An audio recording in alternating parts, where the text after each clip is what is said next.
Hello दोस्तों, हमारे financial channel best way to design your life में आपका स्वागत है।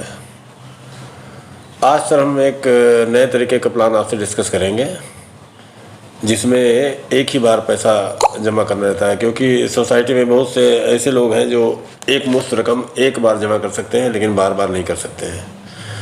तो उन लोगों के कन्वीनियंस के लिए LIC ने ये स्कीम लॉन्च की है। अभी 1 फरवरी को शुरू हुई है।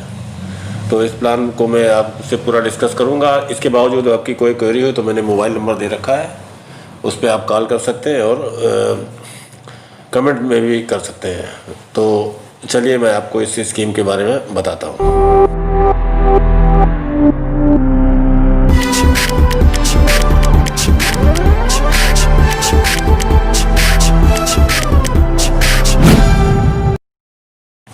हेलो साथियों, मैं अनुपम शुक्ला।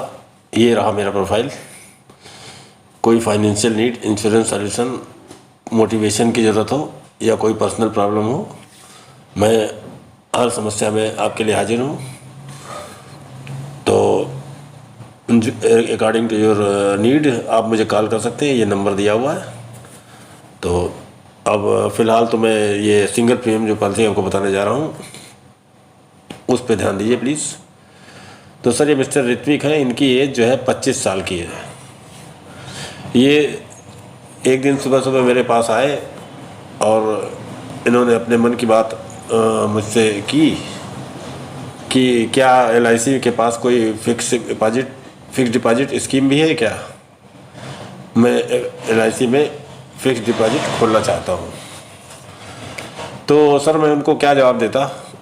मैंने उनको यही जवाब दिया कि नहीं, FD करके तो नहीं है, लेकिन एक ऐसी पॉलिसी है जिसमें सिंगल प्रीमियम जमा करना है। मतलब केवल एक बार आपको प्रीमियम जमा करना है। तो इस तरह से ये FD से मिलती जुलती स्कीम है, लेकिन जैसे एग्जैक्टली FD इसको नहीं कहा जाएगा। आप अपनी इच्छा के हिसाब से जितने टर्म के लिए चाहें, कम से कम 10 साल होती है, वो इसको करवा सकते हैं। तो ये वीडियो जो है उनसे हुई बातचीत पे आधारित है सर, ध्यान से सुनिए। इसके बाद भी कोई क्वेश्चन आपके मन में रह जाए तो आप हमारे नंबर पे या उससे क्या नाम है कमेंट में जाके कर सकते हैं। फिर उन्होंने पूछा कि क्या मैं आपके उस सिंगल प्रीमियम एंडाउमेंट प्लान के लायक हूँ, ऋत्विक जी ने पूछा। तो मैंने उनसे पूछा आपकी एज क्या है, तो उन्होंने बताया कि मेरी एज 25 साल है। तो मैंने कहा बिल्कुल आप पूरी तरह से सिंगल प्रीमियम एंडाउमेंट प्लान लेने के लिए एलिजिबल है, क्योंकि इस प्लान में मिनिमम एज 90 दिन है। यानी कि कोई बच्चा 3 महीने का है उसका भी प्लान हो जाएगा, और मैक्सिमम एज एंट्री मतलब 65 साल तक के इंसान का इसका ये plan endowment plan single premium वाला प्लान हो जाएगा। तो वो फिर उनका अगला सवाल था कि मैं कितना इसमें कर सकता हूँ, इस प्लान में मैं कितना इन्वेस्ट कर सकता हूँ। तो सर इसका क्या, ये तो इंसान की उसका फाइनेंशियल गोल क्या है, उसकी पॉकेट कितना अलाउ करती है, इस पर डिपेंड होता है।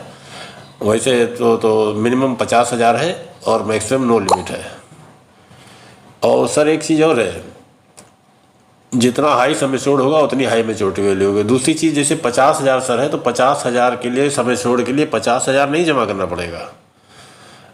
50,000 तो सम एश्योर्ड है तो जमा कम करना पड़ेगा। लेकिन एक बार आपने 50,000 की पॉलिसी ली तो आपका एक 50,000 फिक्स होगा कि वो तो मिलना ही मिलना है। सम एश्योर्ड का LIC में यही मतलब होता है कि जो आपने रकम लक्षित कर ली वो तो आपको मिलनी ही मिलनी है। और मैक्सिमम का आप लोग करोड़ कराइए, 10 करोड़ कराइए, 20 करोड़ कराइए, LIC को कोई प्रॉब्लम नहीं है। वो LIC एक ऐसी संस्था है जो बड़े बड़े रिस्क ले सकती है, छोटी मोटी संस्था के बस की ये बात ही नहीं है। तो ये इसमें मैक्सिमम की कोई लिमिट नहीं है। और सम एश्योर्ड जितना आपने आज चुन लिया कि मुझे 10 साल बाद इतना चाहिए वो होगा, लेकिन प्रीमियम जो है उतना नहीं देना पड़ेगा, प्रीमियम कम देना पड़ेगा, क्योंकि इसमें पॉलिसी बीच बीच में बोनस भी अर्न करती रहेगी, ये आपको ध्यान रखना चाहिए। तो अभी और सवाल जवाब सर आएंगे, प्लीज़ थोड़ा धैर्य रखिए। इसके बाद उनका अगला सवाल था कि मुझे इसमें कितने साल प्रीमियम देना पड़ेगा, क्योंकि आमतौर पर लोगों को रहता है कि हर साल प्रीमियम देना होगा। For how much times I had to pay premium. Policy का टर्म 10 साल से 25 साल का है, यानी कि कोई 10 साल का ले, चाहे 11 साल का ले, चाहे मैक्सिमम 25 साल है। और मैक्सिमम मैच्योरिटी एज है 75 साल, मतलब कोई प्लान कितने भी एज का ले, उस 75 से ऊपर उसकी मैच्योरिटी नहीं जाएगी। इसको इस तरह भी समझा जा सकता है, जैसे कोई जने 50 साल किसी की उम्र है तो वो मैक्सिमम 25 साल का प्लान इसमें ले सकता है, क्योंकि उसकी मैच्योरिटी के टाइम एज 75 साल होगी। लेकिन अगर उसकी एज 51 साल होगी तो वो 25 साल का प्लान सर नहीं ले पाएगा, क्योंकि 50 और 25 76 होता है, तो उसको सर 24 साल का ही प्लान मिलेगा। तो ये एक कॉमन सी चीज़ है कि मैच्योरिटी एज इसमें 75 है, उससे ज़्यादा नहीं है। आपकी वो इंडोमेंट प्लान में आप करेंगे तो सर जैसे मैंने आपको बताया कि 51 साल की उम्र में 24 साल का ही प्लान मिल सकता है, और 75 से ऊपर मैच्योरिटी नहीं जाएगी। तो सर इस प्लान से संबंधित अगर आपको कोई भी सवाल हो तो आप जो है मेरे मोबाइल नंबर जो मैंने दिया है, और वैसे भी कमेंट्स में कोई भी क्वेरी आप डाल दीजिए, तो मैं आपकी उस क्वेरी को रेक्टिफाई करने की पूरी कोशिश करूँगा। और ये चैनल मैंने आप लोगों की सुविधा के लिए बनाया ताकि आपके मन में उमड़ने वाले जो भी सवाल हों उनका आपको हल मिल सके। तो अभी इस प्लान से संबंधित और चीज़ें भी बाकी हैं। तो सर ऋत्विक जी का एक सवाल ये भी आ रहा था कि क्या मुझे इसके प्रीमियम में इनकम टैक्स का बेनिफिट मिलेगा, मतलब 80CCC वाली जो छूट होती है। तो मैंने उनको बताया कि हाँ निश्चित रूप से टैक्स छूट मिलेगी, लेकिन अंडर 80C के में सम एश्योर्ड का 10% तक की छूट मिलेगी। तो जैसे सर इनकम टैक्स ला होता है उस हिसाब से छूट मिलती है, ऐसी कोई इसमें स्पेशल चीज़ नहीं है। फिर एक ये सवाल भी उनका था कि क्या मैं इस पॉलिसी को सरेंडर कर सकता हूँ सिंगल प्रीमियम प्लान को। तो मैंने कहा बिल्कुल आप कर सकते। सर ये एक चीज़ और भी है, ये जो ऋतिक से मेरे सवाल जवाब हुए, ये आप खुद भी इसको अपने ऊपर लेके इस प्लान को समझ सकते हैं, क्योंकि ये प्लान मेनली आप लोगों को इस प्लान की हाईलाइट बताने के लिए बताया गया है। तो इसलिए आपकी भी कोई क्वेरी हो तो आप कर सकते हैं। फिर उनका अगला सवाल था क्या मुझे इस प्लान में कोई लोन ले सकता हूँ मैं। तो मैंने उनको बताया कि 1 साल पूरा होने पे प्लान लिया जा सकता है। तो सर ये जैसे और पॉलिसी होती है उसी तरीके की पॉलिसी, बस इसमें प्रीमियम केवल एक बार देना है। फिर उनका एक सवाल ये था कि प्रीमियम अमाउंट कितना होगा और उसकी मैच्योरिटी वैल्यू क्या होगी, ज़रा मुझे इसको विस्तार से बताइए। तो मैंने उनको इस सवाल का भी जवाब दिया। तो मैंने उनसे पूछा कि आपका बजट क्या है भाई, अपना बजट और अपना टारगेट तो बताइए, उस हिसाब से तो बताया जाएगा, क्योंकि LIC में तो खाकपति से लेकर करोड़पति सबके लिए प्लान होता है। तो उनका जवाब था कि मैं एक बार में 25,000 रुपये तक जमा कर सकता हूँ। तो मैंने फिर उनसे पूछा कि आप कितने समय के लिए आप करना चाहते हैं। तो उन्होंने कहा नहीं, मैं 25 साल उनकी एज है, बोले मैं 25 साल तक इस 25,000 को जमा कर सकता हूँ। तो मैंने उनको बताया कि 50,000 के समय छोड़ के लिए उनको 24,427 रुपया जमा करना पड़ेगा, और उनका टोटल रिटर्न होगा 1,36,250 रुपया। तो देखिए सर जैसे मैंने शुरू में कहा था 50,000 की पॉलिसी के लिए उनको 24,427 जमा करना पड़ा। 50,000 की पॉलिसी में 50,000 नहीं जमा करना पड़ा। तो इस बात का थोड़ा ध्यान दीजिए। और अभी मैं आगे इस प्लान के और भी फीचर्स आपको, तो आगे मैं चार्ट के माध्यम से डिफरेंट स्टेज में कितना प्रीमियम लगेगा इसका भी मैं आपको बताऊंगा, ताकि आपको उसमें बेनिफिट मिल सके। तो चलिए मैं इसके आगे भी आपको बताता हूँ।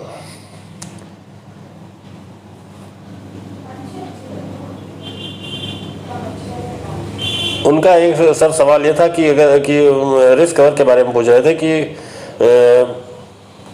अगर policy holder dies before policy maturity date, जैसे मान लीजिए 40 साल की उम्र में अगर डेथ हो जाएगी तो क्या होगा। तो सर ये सिंपल सवाल है, सिंपल जवाब है, लेकिन लिखित पढ़त में ढंग से करना पड़ता है। तो सर अगर पॉलिसी होल्डर की 40 साल की एज में डेथ हो जाती है तो approximate amount paid to nominee is natural death है 90,800, और अगर एक्सीडेंटल डेथ है तो 90,800। ये सर उनको नॉमिनी को मिलेगा सर।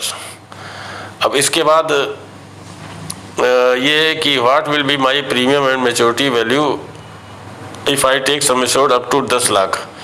तो इस वीडियो के माध्यम से ऋतिक को और आप लोगों को भी, जो भी इस वीडियो को देख रहे हैं, मैं डिफरेंट स्टेज पे कितना उनका प्रीमियम पड़ेगा वो मैं आपको बताता हूँ। आशा है उससे आपको लाभ होगा। लेकिन इसके बावजूद सर कमेंट करके आप अपना डेट ऑफ बर्थ और वो एज और कितना टर्म चाहते हैं अगर आप मुझसे पूछेंगे तो मैं उसको डिटेल में बता दूंगा। तो सर ये चार्ट आपके सामने है। 25 साल टर्म इसमें है।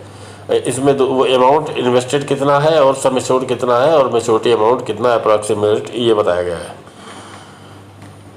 तो सर 50,000 सम एश्योर्ड के लिए 25 साल का 24,427 जब प्रीमियम होगा तो 25 साल के बाद 1,36,250 मिलेगा। और वही अगर 1 लाख होगा तो 46,973 होगा और उसका अमाउंट हो जाएगा 2,60,500। और तीसरा आता है 2 लाख के लिए, तेरा प्रीमियम हो जाएगा 90,483, मिलेगा 5,45,000। इसी तरीके से 3 लाख के लिए 1,37,156, इसकी मेच्योरिटी हो जाएगी 8,17,000। एंड सो 5 लाख के लिए, 6 लाख के लिए, 7 लाख के लिए, 8 लाख के लिए और फिर 10 लाख के लिए भी इस पर चार्ट में दिया हुआ है। तो 10 लाख का अगर 25 साल का होगा तो 4,57,188 देना पड़ेगा और मेच्योरिटी मिलेगी 27,25,000 रुपये। हाँ सर, इसी समय एक चीज़ मैं आपको और बता दूं कि जो आप FD वगैरह कराएंगे उसमें TDS कटता है। और इसमें क्या है, LIC की पॉलिसी की मेच्योरिटी, मनी बैक और डेथ रिस्क कवर हर तरह के टैक्स से एग्जेम्प्टेड रहता है। तो इस और प्लस अब देखिए 10 लाख की पॉलिसी में आपको जमा करना है पड़ रहा है 4,57,188। तो 4,57,188 जमा करेंगे, आपको 10 लाख का तुरंत रिस्क कवर मिलेगा। और पॉलिसी सर आपकी हर साल बोनस अर्न करती चली जाएगी। आप निश्चिंत होकर अपना जीवन यापन कर पाएंगे और आपका पैसा बढ़ भी रहा होगा। और ईश्वर न करे खुदा न खास्ता कोई रिस्क हो गया तो भी वो सेफ है। और जब पैसा मिलेगा तो गवर्नमेंट के टैक्स लाइबिलिटी से भी आप मुक्त रहेंगे, यानी कि सोने पे सुहागा, फ़ायदा ही फ़ायदा। तब भी कोई चीज़ ना समझ में आ रही हो तो आप मुझसे पूछ लीजिएगा, मैं आपको बता दूंगा। फिर उनका एक सवाल ये आता है सर कि मतलब why are you asking saying again approximate again कि अप्रॉक्सीमेट क्यों कह रहे हैं, फिक्स क्यों नहीं कह रहे हैं। तो उसका सर जवाब ये है कि चूँकि LIC जो है हर साल बोनस देती है, तो आपने 25 साल की पॉलिसी ली तो 25 साल में हर साल बोनस देगी। और 25 साल का बोनस जोड़ के मैं समय छोड़ में जोड़ के आपको बता रहा हूँ। 25 साल की पॉलिसी में फाइनल एडिशनल बोनस भी होता है, तो ये सब जोड़ के मैंने आपको बताया है। तो 25 साल में अप्रॉक्सीमेट नहीं कहूँगा तो किसी साल में बोनस कुछ बढ़ गया तो मैं कैसे बता पाऊँगा। तो यही एक वजह है जिसके लिए मैं मुझे अप्रॉक्सीमेट कहना बहुत, सारे इंश्योरेंस कंसल्टेंट जो होते हैं उनको अप्रॉक्सीमेट कहना बाध्यता होती है। लेकिन पास्ट एक्सपीरियंस अगर देखेंगे तो LIC की पॉलिसी में रिस्क कवर भी है और रिटर्न भी है। और ख़ास तौर से सिंगल प्रीमियम पॉलिसी तो एक बहुत ही बेहतरीन प्रोडक्ट है जिसको आपको लेना ही चाहिए। तो ये था वीडियो। अगर आपने हमारे चैनल को अभी तक सब्सक्राइब नहीं किया है तो उसको कर दें और लाइक करें, अपने मित्रों को और रिश्तेदारों को शेयर ज़रूर करें, क्योंकि खुशियाँ सर बांटने से बढ़ती है।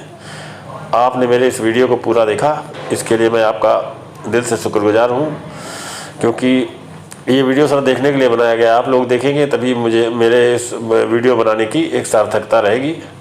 तो इन्हीं शब्दों के साथ मैं अपनी बात समाप्त करता हूँ और भविष्य में किसी नए वीडियो के साथ मैं आपके सामने फिर प्रस्तुत होऊंगा।